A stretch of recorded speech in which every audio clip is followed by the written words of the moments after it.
Neil Williams here, president of Turnkey Parlor, and today we're doing a little tutorial on stoelting and basically a little simple sanitation of the machine.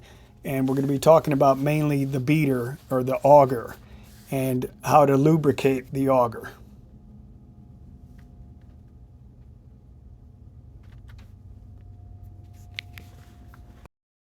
This is a stoelting auger or beater. Okay, this is the little bushing that goes in here that holds the star auger support. Okay, but today I just want to show you what you need to do as far as lubrication and this rear O-ring. Okay, so this rear O-ring, if you forget to put that on, you're going to have leakage out the back of the machine. Okay, into the drip tray, and if it overwhelms the drip tray, you'll have a bigger mess. So you got to get this, make sure that this O-ring makes it back on here. Okay, and this is good lube, Lubrifilm Plus.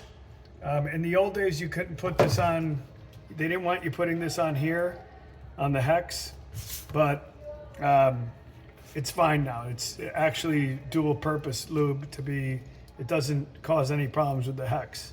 Okay, back here. This is what goes into the gearbox in the drive shaft. Okay. So you lube this up, that O-ring, and then you have this rear seal.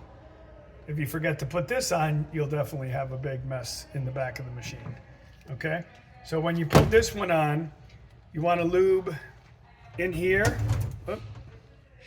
in here, okay, in right there, all right, and then you want to lube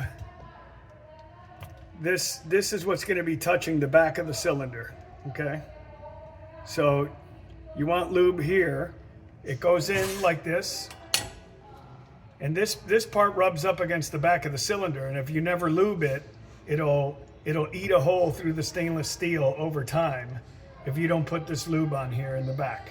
Okay, so you always got to make sure you get this O-ring on there, plenty of lube, and then this goes in like this, and this is going to be sliding up against the back.